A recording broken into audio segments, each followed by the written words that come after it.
Now we come to this same slide that says, but that's not what it means to me, Jim. And I know that many of you are thinking that. And the reality is it doesn't matter what it means to us. And that's so difficult for us to comprehend and to get through our hearts and our minds, that it only matters what it means to Him. Certainly most of us would not wear a necklace that was a satanic symbol.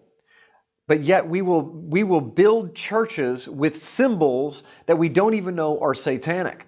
We will have holidays that surround themselves with pagan symbols, and yet because we don't know them, we think it's okay. But the reality is that the great God of Abraham, Isaac, and Jacob, He knows what those symbols mean. And so from His perspective, He sees those symbols, and it reminds Him of when they passed their children through the fire of Molech. It reminds them of the infants that were killed and sacrificed on the altars of Ishtar. It reminds Him of all the sun god worship, of all of His people that turned their side against Yahweh and served other gods. It's a reminding symbol to Him, and for that reason alone, we should put those symbols behind us and get rid of them, burn them like Nehemiah and Jeremiah and the great prophets of old that tore down those high places and they destroyed those pillars. And here they spent their blood in pouring out their blood and their strength and their children to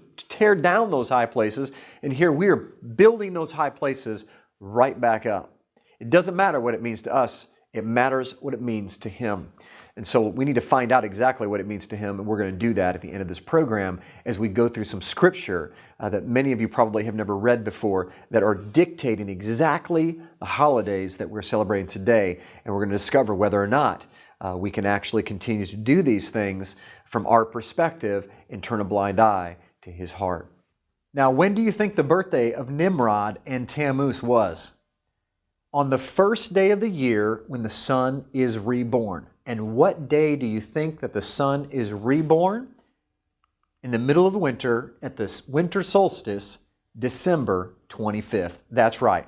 That's where we get December 25th on Christmas Day, where we say that Jesus was born.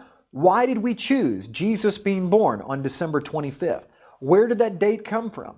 Very simple. Jesus was the Son of God. Tammuz was the son of the gods. He was the son of his father, Baal.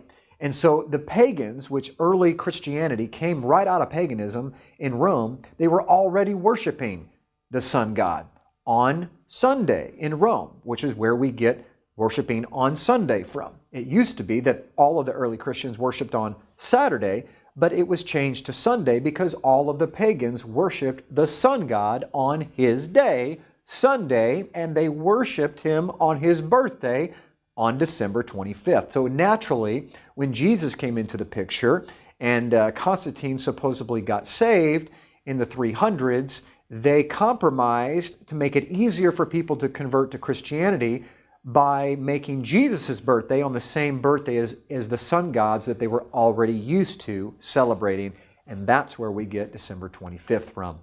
One of the largest cultic and pagan celebrations took place during the winter solstice. Why?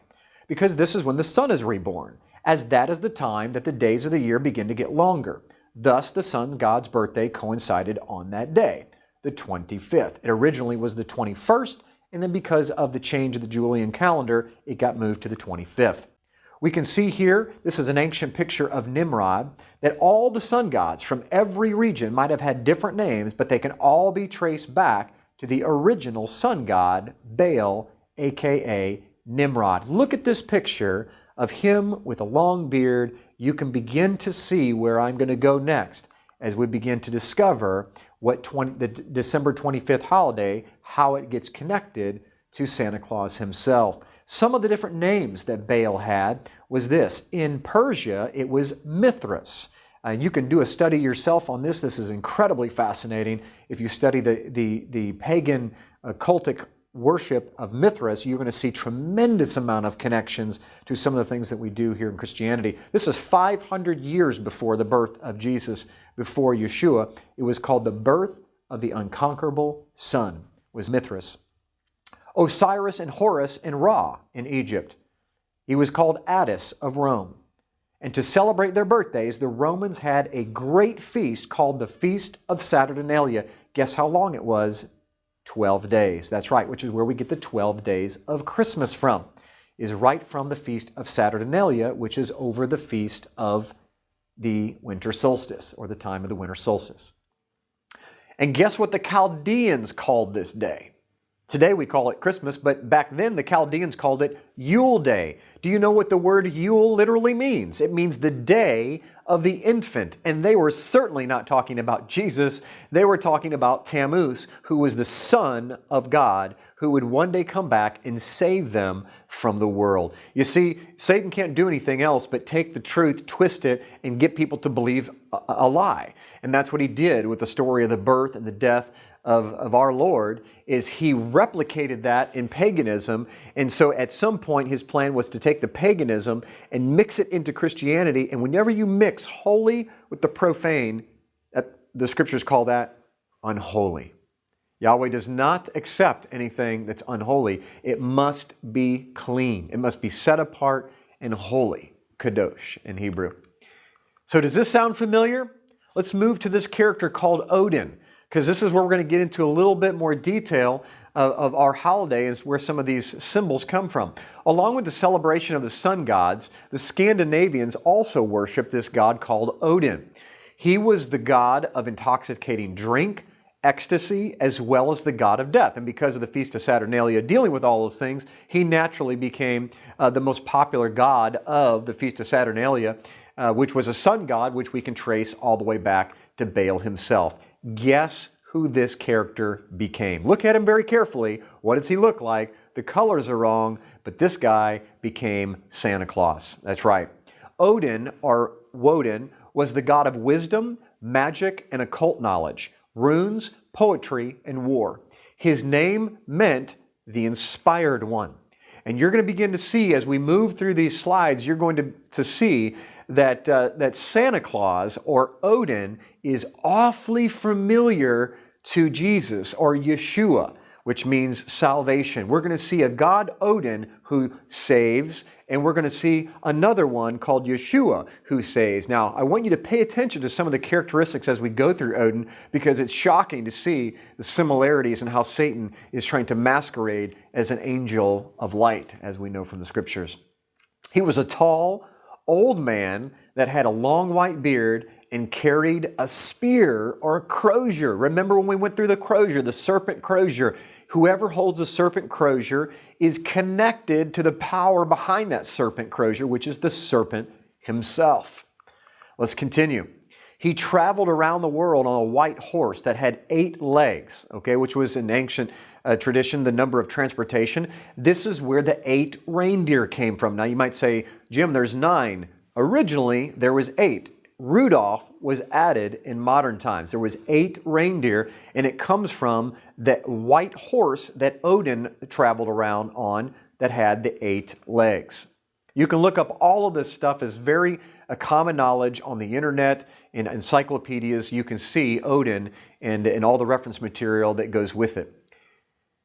And virtually every version of Claus, he carried along behind him a dark helper. These became the elves, okay? So virtually every single version of Claus, there was a dark helper. If you look carefully in that picture, you can see that kind of little demon guy with the long red tongue that comes out of him.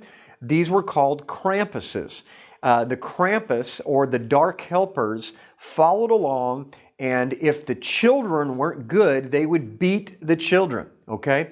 And so you had the good guy, St. Nicholas, who eventually would become St. Nicholas, the Odin, who would come and he would give you gifts if you were good, and if you weren't, then the blackjacks, or the dark helpers, they would be the ones that would institute the discipline to the children, and we're going to see that. So these Krampuses, which ended up being Santa's elves, according to legend, the Krampus accompanies St. Nicholas during the Christmas season, warning and punishing the bad children.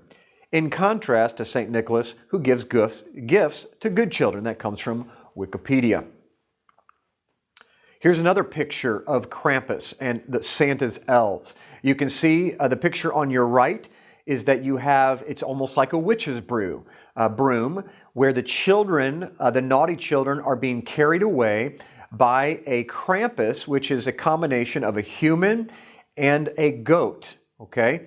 And you see this all throughout history, is a human that's mixed with a goat.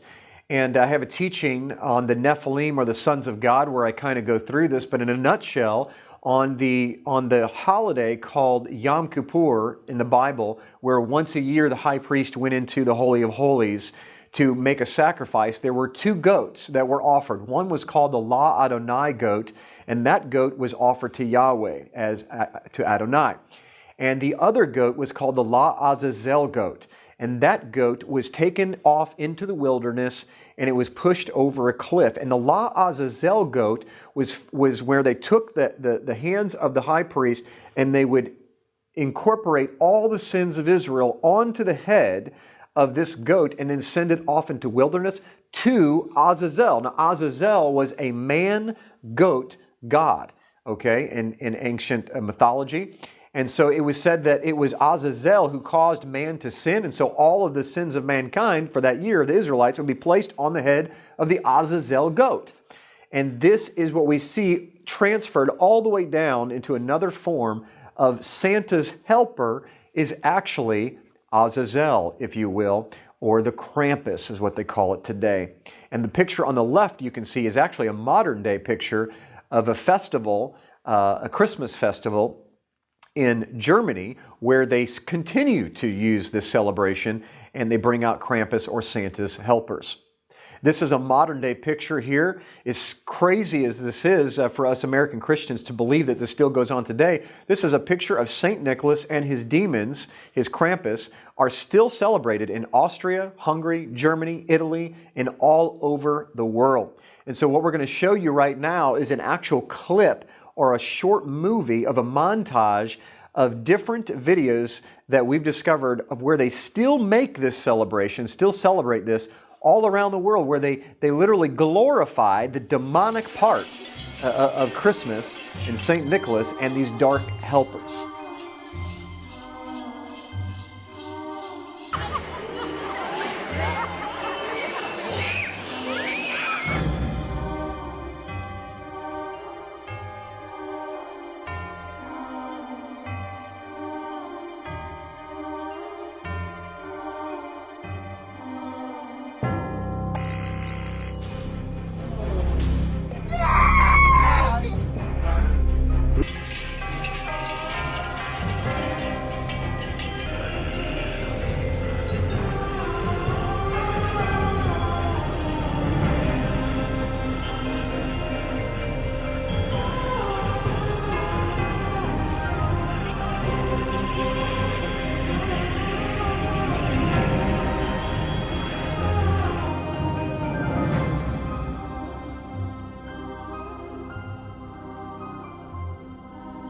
I know, I apologize, it just keeps getting worse, doesn't it?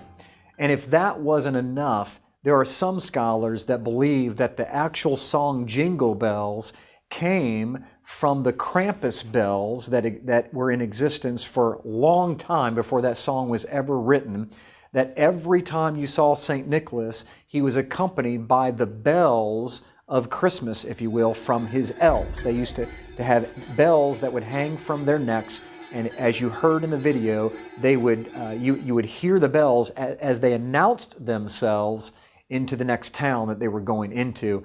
And some believe that that's actually where the term the Christmas bells, or the bells of Christmas, or jingle bells came from.